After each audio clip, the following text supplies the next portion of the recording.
Some lyrics from J. Cole, right? The song is called Let Go My Hand. And he says, shit don't always connect as soon as you press play. At times you gotta step away, do some living.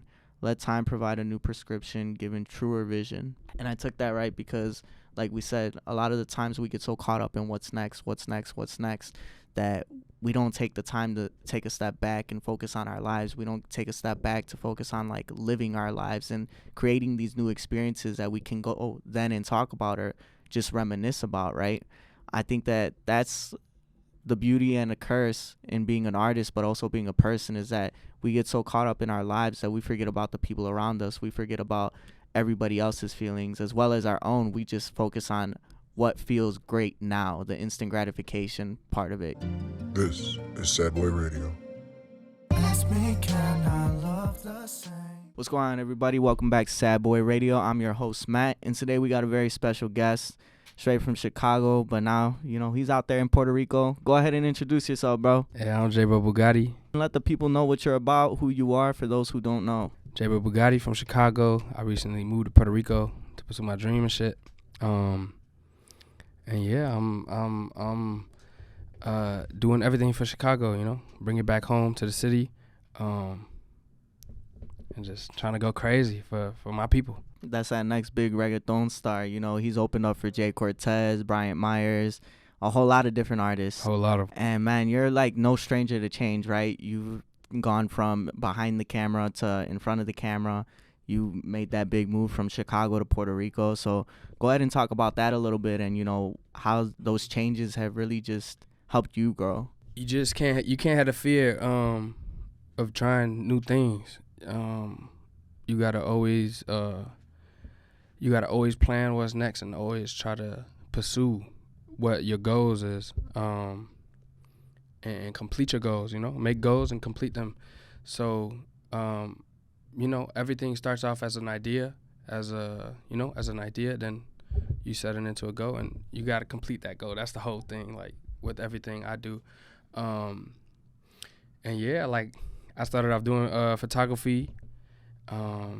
Then I slowly started engineering because I was always at the studio, and I was like, you know what? I'm going to start engineering. I'm going to make a goal to learn how to engineer. I learned how to engineer. I started engineering people.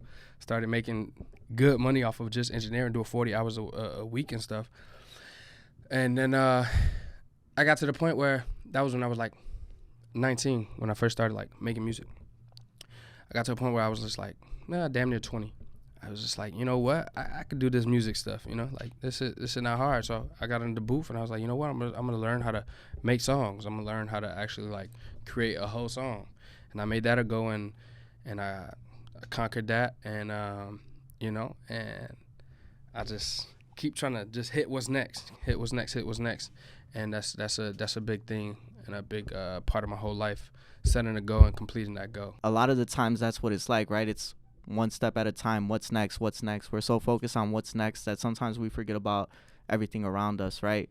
And that's definitely that's a tough thing, and that's what we're going to get into right now. But before we get into that, guys, make sure you go ahead, like, comment, and subscribe. You don't want to miss this one. JBro Bugatti, straight from Puerto Rico. Definitely a lot of the times we become so tunnel vision that we forget everything around us, right? But what I wanted to talk about before all that is, the change in moving to Puerto Rico. How has the change of scenery really influenced you in your music? Man, the change of scenery. Okay, so let me just tell you the story of how I moved to Puerto Rico.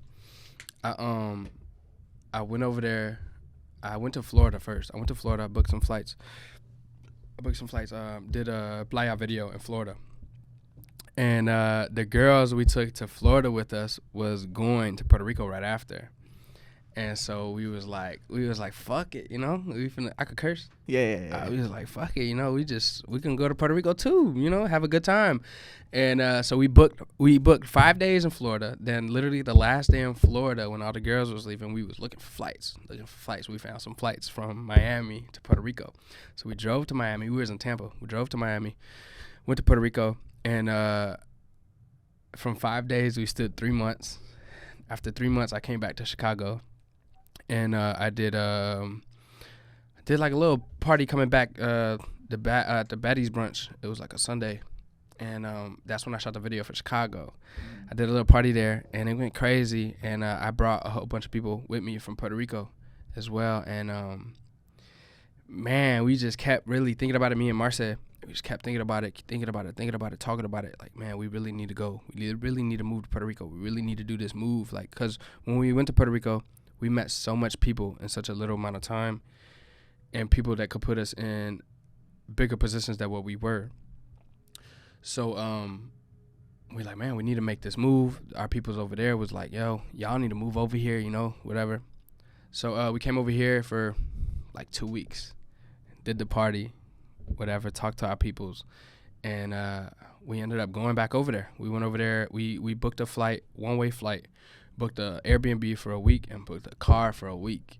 And every day we was going out and looking for an apartment. We found an apartment maybe like the last day that we had everything.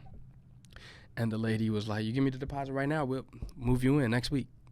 So we were like, can we move this week? Like, and she was like, you know what? I could get the crib done. So we literally moved that week. Like, it took 1 week to find a crib. We moved, and everything was history. Like, after that, like, we got into the studio with so much people. Started recording with hella people, doing writing camps, and just going crazy, bro. So like, yeah, it's amazing. It's amazing what can happen if you just take a leap of faith and just have no fear. Man, it's crazy because, like I was telling you, I was just out there. My ass was every night. I'm over here trying to be like, hey, you know any reggaeton artists? I'm trying to get a reggaeton artist to interview, you know, because there's so much of that out there, right?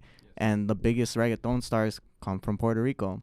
But that's the side story, right? The next question I did have for you was, what's one of the most important memories you've created so far in Puerto Rico? So I worked for my father back over here in Chicago, and I was supposed to be home, I believe it was a Monday. I was supposed to be back home. This is after the 3 months where I'm like, hey, this was, after the 3 months before I came back over here for the 2 weeks. And I'm like, hey, I'm coming back home tomorrow. I'll be back home tomorrow. I bought my ticket, everything. I'll be back home tomorrow, 5 a.m. Okay, cool. You gonna be at work at 7 tomorrow? I'm like, yeah, I'll work tomorrow early in the morning. That night, Marcel was in the studio with in Bratiago studio. He was in Bratiago studio with his whole camp or whatever. And I was back at the Airbnb, and Marcel hits me up. Hey, bro, you can't leave. They want to hear, they listen to your music. They want to meet you. They want you to get in the studio and make some music. And you know, you gonna be a part of this too, you know. And man, I called my dad. So I didn't call my dad that same day. I canceled my flight that same day. And the next morning, my dad calls me. It's 7 o'clock in Puerto Rico, which is 5 o'clock over there. Hey, you in Chicago? And I'm like, man, I forgot to tell you, I'm not gonna go. You know, I got this good opportunity. These people want to meet me. They listen to my music. They really like it. And, you know, I got some opportunities on the table that I need to take. And at that moment, I thought my dad was just going to flip out on me. And he was like, hey, if you feel like it's a real good opportunity, take it, because opportunity comes once in a lifetime. And when the real opportunity comes, you got to take it, because if not, you can let it go. If not, it could just get away, you know? So I took it, and I went crazy. I went to the studio the next day. We made, that day, between all of us, which is Moves Music right now, we made like 8 songs that day. And it went crazy. And I believe that same day, is one of them was De Haces, which I just dropped last week. And if I didn't cancel that flight, I would have missed the opportunity right there. Marcia damn near would have been living in Puerto Rico by himself right now. Coming from that experience, you know, you're able to work with those bigger reggaeton artists right now, right? What have you learned from any of them? I'm gonna say Bratiago right from the start. I learned that it's not just the music, you know, like you gotta save your money when you're up, you know. You gotta save your money, you gotta invest your money in different things, restaurants, property. Cause there's a lot of the same people that came up with him when they first was nothing, when they had no bread and was coming up, and then they all got famous together. There's some that fell off, don't have no money right now. you know. And I've sat down and talked to Bright Thiago, and it's literally that. They didn't invest their money. They spent their money on big chains. When Bright Thiago was coming up and he had that little money to buy a nice little chain, he didn't do that, you know. He saved that. And now that man owns like half of fucking Catalina, like right now. Like he got so many cribs over there, so many cars, living lavish now when he can, you know. He made the right moves. Yeah, he definitely made the right moves, and he had his brother there to guide him, you know. So a lot of people don't have that big brother, father figure for them to teach them, or that, you know, somebody that is able to at least guide them financially in the right way. But yeah, that's what I learned. You got to be financially smart and just do the right things, because if not, that shit could all go. That's some dope insight that you've been able to gain, right? Just being over there the small amount of time that you've been there, right? I feel like I gotta ask this question just because the fans, you know. Have you met Bad Bunny? Nah. I was close to Bad Bunny one time. We was at the same we was at Echo Sports Bar, and we found out he was there like the day after. In the same bar. We was downstairs. He was upstairs in the balcony. Yeah, he be out there though. He be out there partying like regular, but he be like covered up. You know, he'll be camouflage in that bitch, but he'll be out. Yeah, I've been heard. Like when I was out there, bro, I'm telling you, like these locals are like, yeah, Bad Bunny just be out on his motorcycle like nothing. Like, we were staying in, it was Santurce. Yeah, Santurce, and there was a bar right across from where we were staying, and they're like, yeah, Bad Bunny was here like a couple weeks ago. I'm like, damn. Yeah. Santurce, that's where everybody be, bro. Yeah. Everybody. You could catch so many famous people out there. Yeah. But let's get back to it, right? Let's get back to the actual concept that we kind of got into, right? I pulled a song, some lyrics from J. Cole, right? The song is called Let Go My Hand. And he says, shit don't always connect as soon as you press play. At times you gotta step away, do some living. Let time provide a new prescription, giving truer vision. And I took that right because, like we said, a lot of the times we get so caught up in what's next, that we don't take the time to take a step back and focus on our lives. We don't take a step back to focus on like living our lives and creating these new experiences that we can go then and talk about or just reminisce about, right? I think that that's the beauty and a curse in being an artist, but also being a person, is that we get so caught up in our lives that we forget about the people around us. We forget about everybody else's feelings as well as our own. We just focus on what feels great now, the instant gratification part of it. You know what I'm saying? I do know what you're saying, bro. Honestly, I got something that happened to me recently, actually, during my flow. Can I tell the story real quick? Go ahead, bro. So just like what you said, sometimes you get caught up in your own feelings. I was talking to this girl recently. She like today we just cut things off because of that reason. I got so caught up into me and I forgot about her feelings. And that day of Mas Flow, it was a big day emotionally for her. Somebody passed away a year ago. And I was so caught up in me, I forgot about that. And she just wasn't having it. It was a big thing that I forgot about what happened or whatever, and forgot about her feelings, obviously. And I didn't really take it the right way. I kind of was like, I was in my element, you know. I wasn't worried about your feelings, you know. I was me. This is my flow, you know. I was ready to perform. I'm JBro Bugatti, you know. And I wasn't really worrying about her feelings. So yeah, that's it. It's like that hit home right now. You know what I'm saying? Like, but you should definitely try to as much as possible worry about the people around you, and remember they also have feelings as well, and you also have feelings as well. You just can't really take yourself out of that fully because you're a real human being, you know. That's one of the tough things, though. It's because, you know, I don't want to get too much in being the artist, right? Because I want it to relate to everybody, but being the artist, right? Being this persona that you gotta be, that sometimes people don't understand that it's, I gotta focus on me and I gotta focus on what I'm doing. And I know it may hurt your feelings. I know it may hurt you a little bit, but at the end of the day, like, I still gotta focus on myself and love myself. That way, eventually, I can show you as much love as you need, right?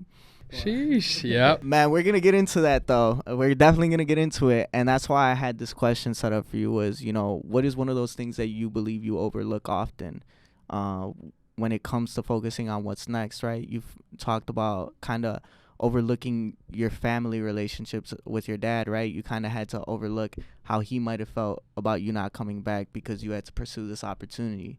You just talked about having to kind of focus on Mas Flow and focus on that performance rather than the feelings of somebody who you might have cared about, right?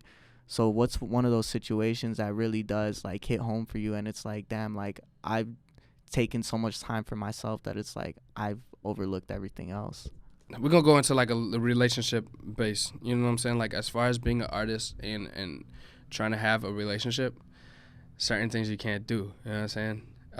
As far as like, say I got a video, and the video is kind of sexual, and I gotta touch this girl. Now, this girl I'm gonna be touching this girl all in this video. Wow, whole time at home I got my girl, and then once this video come out, damn, you was touching her like that, like, you know what I'm saying? So it's sometimes you have to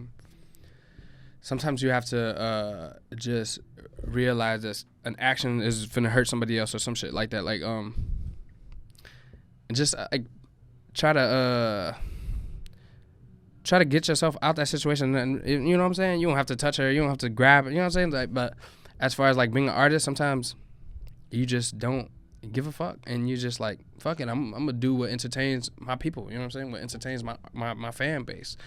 And yeah, that's another thing that done happen to me, where it's like I got a girlfriend and I shoot this very explicit video and she don't fuck with that shit. So sometimes you have to try to put yourself in regular people's shoes, and as much as you want to say it's entertainment or whatever, you gotta just try to finesse a situation and not go and do those things because it's gonna hurt that person or whatever. Like, how do you feel like being put in these situations and knowing that you've kind of done this to this person, right? You made this person feel this certain way. I'm not good in those situations, bro. I was gonna say, how do you feel like it's impacted you? I'm a person where it's like, I'm like, this is my career and this is what I gotta do. You know what I'm saying? If it hurts you, like, I'm sorry, but it's what I gotta do. You gotta suck it up type thing. And that's my mentality with it, which is not good at all. Cause obviously with that mentality, you just losing people. You know what I'm saying? Like, but at the end of the day, I gotta do what I gotta do. You know, my fan base is more like, it sucks to say it. They want to see Bugatti having fun. They want to see Bugatti with girls. They want to see Bugatti on boats with girls shaking their booty. You know what I'm saying? Like, yeah, exactly. that's what my fan base wants to see.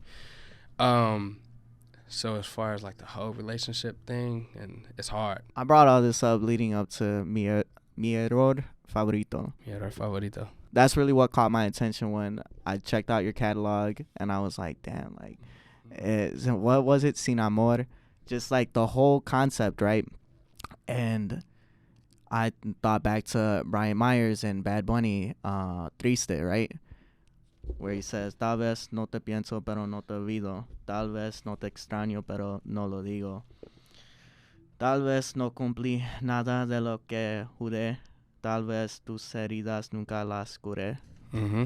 Go ahead and translate that for the people real quick. Tal vez. He's basically saying, like, I be hurting, but I don't be saying it. Like, I go through this and I don't show it. Pretty much that. Like, that's some real shit. It's like, motherfuckers don't want to see you sad. Motherfuckers don't want to see you down. You know what I'm saying? They want to see you having fun. They want to see you out there partying and having a good time. So that Mi Error Favorito was basically, that was a rough time in my life. That was COVID. I just had lost this.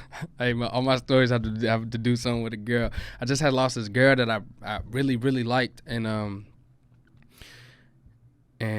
yeah, I made all these songs. I had a lot of songs, and I was just like, you know what? I'm just gonna make an EP. Just gonna make a little short project, and yeah, I made it sad, but at the same time, I put playa in there, and made it a little interesting. But those songs, if you really listen to the lyrics, they're very sad. I was very heartbroken at that time. But also, that's the same time I just went to Puerto Rico as well. My favorite mistake. And I really thought about that, right? Because it's just like the Bad Bunny song says, I think about you, but I'll never tell you. And for all the pain I cause you, it'll heal eventually, but I can't do it. And I think that love, right, that you think about what's next, and as what we do as people who are focused on their careers, people who are so like self-obsessed in a sense, right? You don't want to say that, right? Because it sounds very negative, self-obsessed, but that's kind of what it is. When you're so focused on your career, you become self-obsessed. You become self-obsessed with who you're supposed to be, with what it's supposed to look like, and what's next in my career, that you hurt people, you forget about people, and I can never tell you that. I can never tell you how I really feel, because right now I need to focus on me. I need to focus on what I'm doing. And that's why I brought everything up, right? My favorite error. I really love that shit, because it's like, you even wrote, no sé de amor. I don't know about love. So talk about that track and, the story behind it. That track is about a girl saying she really loved me and she really didn't. Which basically I fell in this little situationship where I went all deep without her having that same emotional attachment to me. But I felt like whole time, and we came into the situation with a mutual agreement that it was just what it is, you know what I'm saying? It wasn't gonna get deeper or whatever. But as far as her words, and some of her actions as well was telling me different. And that's where that song came out. Like, she was telling me she loved me. She was telling me this, all of this, and it really wasn't that. It was just totally something different, and she just left me out to dry at a certain point. Sad boy. Sad boy radio. What role do you see love playing in, your future, right? When we talked, you said, I've just been really focused on what's next in my life, what's next for music. So how do you see love or any type of relationship playing into that? I'm really just trying to focus on me. I just turned 26 years old, and I just really I'm at this point in my life where it's just like I'm not really trying to be outside having crazy fun no more, but I'm also still not trying to settle down and have a full-on relationship. And I feel like when I get to that point, I'm gonna know when that point is. But as of right now, I'm just really trying to just go crazy in my music shit and really totally just be about me right now. So what are those next goals for you? I'm trying to obviously now make music with these big artists that I've been around. I'll be in the rooms with them, I'll be recording them. I'll be talking to them like we talking right now.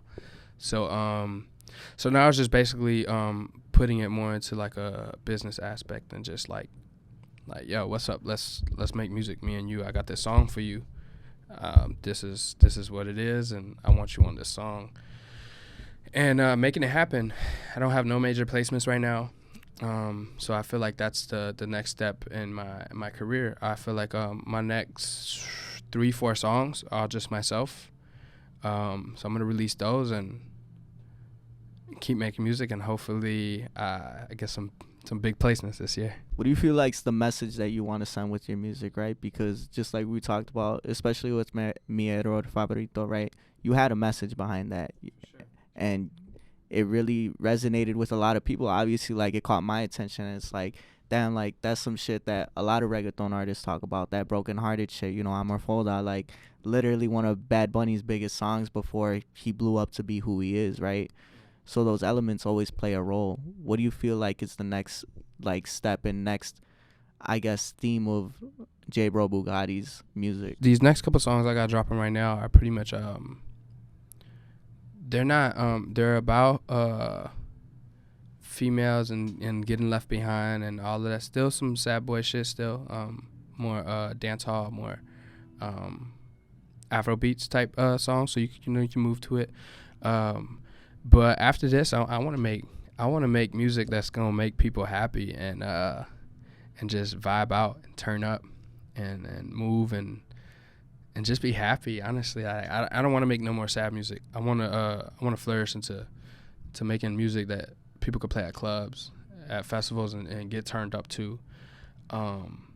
Yeah, no more sad boy stuff after these next couple drops. Do you feel like that would be reflecting where you're at mentally, or that's where you want to be mentally? That's where I'm at mentally now. Okay. That's where I'm at mentally now. I'm just living life. Like I said, I'm just really trying to live life to the fullest with my friends, with my family, and just really just build that circle that's around me. Cause the circle's there. I just feel like we not it's not a closed circle. Like we need to close this circle and expand our whole team right now.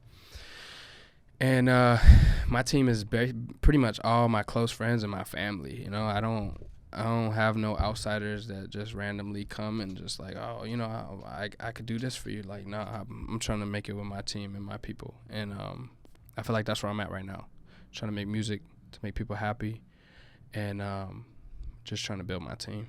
What do you feel like will be the biggest factor to succeeding as a team, or, you know, just even solo? Because like you said, you have that circle, right? And it's not closed yet.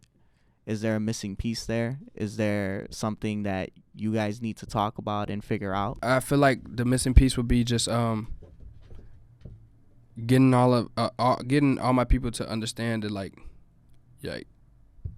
I'm gonna be big, and we're like, I need y'all to put in the same work I'm putting it in, cause you only gonna people that wanna see you succeed is gonna help you succeed. You know what I'm saying? And I need my people to just realize like we gonna make it. I just need y'all to just put in the 100% like I'm trying to put in. You know. And trying to make them realize that, and it starts off with me. Before this, I've been dropping music, whatever, but I personally, I haven't been the most consistent artist that I should have been, and I just owe it to myself to give it 100% right now, and I just need everybody to realize that I'm going 100 right now, and if I get their 100, we could go up. You put yourself in the right position. You put yourself in the right rooms, right? Like I said, you've opened up for these big acts. You've opened up for Jay Cortez, Bryant Myers, Lunai. Acts that a lot of people wish they had, right? Yeah. You had basically the backing of V5 putting you in those positions. What's that relationship like now? Oh man, V5 is the family, bro. V5, they did a lot for me. And I could just only thank them, you know? Aside from the love, right? Aside from the music, because we've obviously talked about the music and what's next for you, what you want to create next. What's next for you as a person? A lot of people don't know. I help my dad run his business. We do office installation. So me next as a person, I just got a real good job opportunity to pretty much travel the world, and so I'm gonna be traveling a lot. I'm going to be away from home from like Monday through Friday, and then on the weekends I get to go wherever I pretty much want. So I'm going to be coming back here to Puerto Rico, back to my apartment over there and stuff, and always back and forth. But while I'm on the road, I'm going to be taking my portable studio with me and just recording and just locking in with myself, bro, and just really being an introvert and just being lonely, bro, and just making this music by myself. Like, that's what I love. I love just locking in by myself, honestly, unless it's like somebody that I need in the studio with me, because like I don't speak the best perfect Spanish, you know what I'm saying? There's some shit that I know I'll be writing and I'm like, nah, this is not right, you know, this I can't use this here, you know what I'm saying? So I'll call Marcel, I'll call my cousin, I'll call my mom, hey, I could say this, nah, you gotta change that to this, you gotta change that to a O, stuff like that. But you know that the good thing about nowadays, I got my phone right next to me. So if I get stuck when I'm on the road by myself, I call whoever I want, and they can help me. How do you plan to balance that? You know, that mental challenge, right? It's also a mental challenge, and when you have those mental blocks, a lot of the times it gets into your creativity. So how do you feel going into that? I feel great, honestly. I feel like it's another big step in my personal life, besides the music. It's a great opportunity. I got good benefits, making good money. So I'm gonna take it in as like a benefit towards my life. I'm gonna save. I'm gonna be investing most of that money into my music career. I'm gonna have more money of my own to invest into my career now. And like I said, I'm gonna be in my hotel making music. Like the music's not gonna stop at all. I'm gonna take that time, and if I'm in New York working, I'm gonna go and network in New York after I get out of work and go out to parties over there and try to perform over there and meet a lot of people. So I'm taking it as just a plus in my life and just a boost. I'm not gonna need nobody else to help me with shit. And hey, I need 200 for this video because it's this much. I only got this much. You know what I'm saying? Like, it's not gonna be a need for that. I'm gonna have it all myself. So with stuff like that, you really got to be comfortable with yourself, right? You got to be comfortable and happy with yourself, because I think about it right all the time is that when you're alone, you really you got to enjoy being alone. I just had a quote yesterday with D-Lo, right? Like I had said, my bad.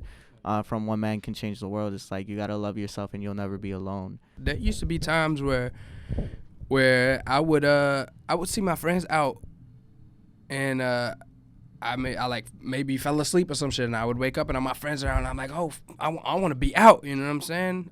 Fear of missing out, but now it's like I'm so comfortable with myself, so comfortable with being by myself. I don't care about none of that. I could see all my homies having fun right outside, right by me, and I'm just like, have y'all fun. I'll see y'all another day. I'll have fun with y'all another day. You know what I'm saying?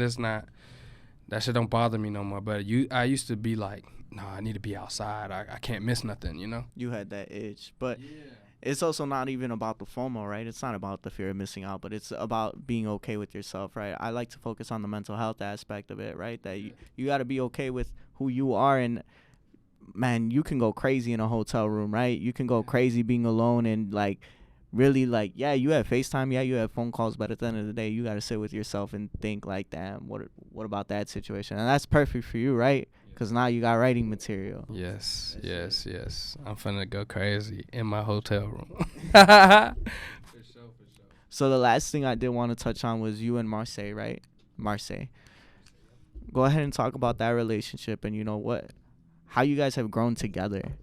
Yeah, Marseille's my brother, bro. Like, Marseille done, he done, like, for instance, for Playa, I wrote first verse. I wrote hook, first verse, and then obviously it goes hook, verse, hook. That's all I had. I just had the first verse. And boom, I sent it over to him. He's like, I fuck with it, heavy. 3 days later, he writes me a verse. Yo, what you think about this verse? I'm like, damn, what's up? You trying to hop on it? Nah, I think you should have that verse and you should put it on there. You know what I'm saying? So it's like shit like that, bro. Marseille is literally my brother. We done been through so much from, bro. If I tell you stories about what stuff me and Marseille been through, like your mind will literally be blown, literally from being broke, from fucking getting into crazy accidents, almost dying, having people pull out guns on us, having everything even to us giving to people. You know what I'm saying? Like, me and Marsha have been through all of it together, and that's literally my, like, real life brother. Like, I could go to that man and literally tell him anything, and he's gonna give me his advice. He's gonna tell me what's good for me, what I shouldn't do, what he thinks I should do, what he thinks I shouldn't do. You know what I'm saying? And I feel like at the end of the day, it's not even like he'll tell me, like, I'm telling you this, you don't gotta take it. You know what I'm saying? Like, but just listen to it. And I go to Marseille when when I really need that, when I really need to just listen to somebody and just, am I fucking up? Am I doing right? You know what I'm saying? Like, shit like that. But yeah, me and Marseille, our relationship is, we locked in for forever. Well, shit, bro, I really hope that you guys continue to have the success you guys are having and just keep doing what you're doing, man. Like I said, you performed at Mos Flow, Michelada Fest last year, and you're doing some great shit, and I really appreciate you coming on and giving us the stories, right? Because that's really, like I told you, when I heard that shit, when I saw that EP cover, I'm like, damn, I need that shit. I need that story. Thank you, And we bro. gonna be at Bandera too. All right, guys, there you go. You heard it here. Thank you, bro. Thank you. Go ahead, make sure you guys like, comment, and subscribe. Sad Boys for real. Peace out. This is Sad Boy Radio. Broken pieces, who's to blame?